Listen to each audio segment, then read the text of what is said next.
Good afternoon and welcome to News Around Africa on Channel 38, Facebook and YouTube channel. I am Esther Wilson.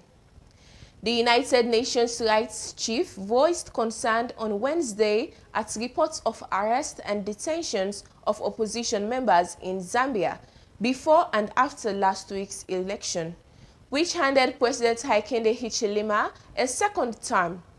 I urge arbitrarily and to uphold fully the due process rights of all those detained, Volker Turk said in a statement.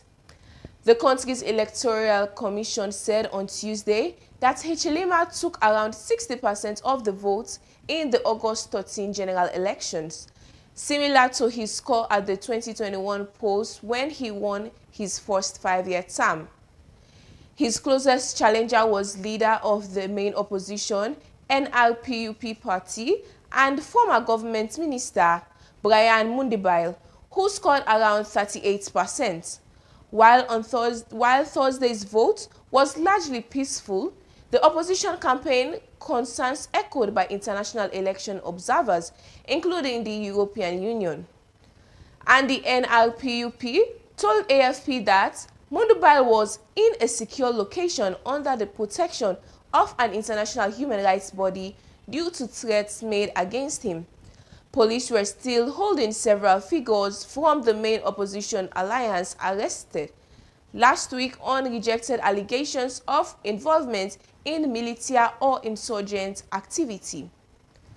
All arrests and resulting court proceedings, whatever the gravity of the alleged conduct or specific charges filed, must be fully consistent with international human rights standards as well as Zambian domestic law, Turk insisted in his statement.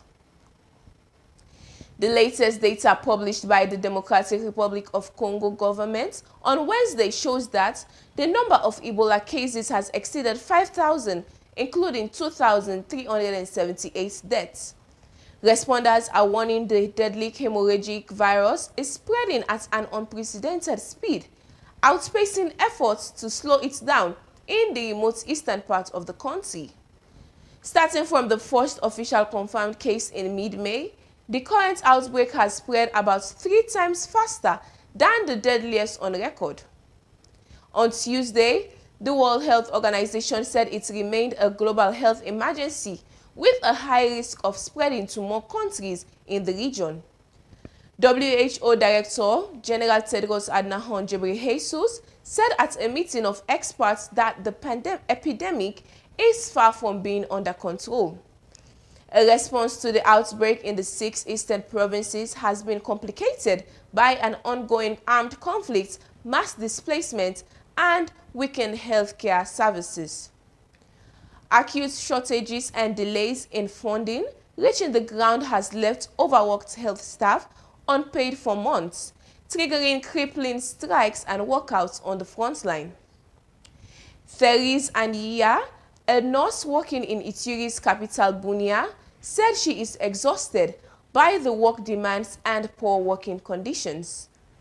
In addition, there is a deep mistrust within the community, resulting in attacks on health workers, notably at the epicenter in Ituri province. Residents on Monday attacked a health center team in the territory of Aroubd after a suspected case was reported there. Children in Khartoum are trickling back into classes as improved security in parts of Sudan allows families to return to the war-torn capital city. Their return is just the beginning of a long recovery. Hundreds of school buildings across Khartoum were damaged during the conflicts, while those still standing are operating with overcrowded classrooms, limited teaching materials, and a shortage of qualified teachers. We have fewer students than before. Many are still displaced or seeking refuge in neighboring countries. But we are doing our best to support our students psychologically and educationally, despite everything they have been through and continue to face, said Itimad Al-Ghizuli, principal of the school. Authorities are working to restart the academic year, but rebuilding Sudan's education system remains one of the country's biggest long-term challenges. Many students have lost years of education and continue to cope with the psychological effects of war. Both parents and schools want to fill the years-long learning gaps in a short period, amid financial challenges and impacted infrastructure. The students themselves need major efforts to restore their desire for education and their ability. With all of these efforts, we can finally start and continue the academic year, said Mohammed Elias, a teacher at the school. For parents displaced by years of conflict, sending children back to school is a financial strain when means are already limited. That's all we have time for this edition of News Around Africa, and I'm Esther Wilson.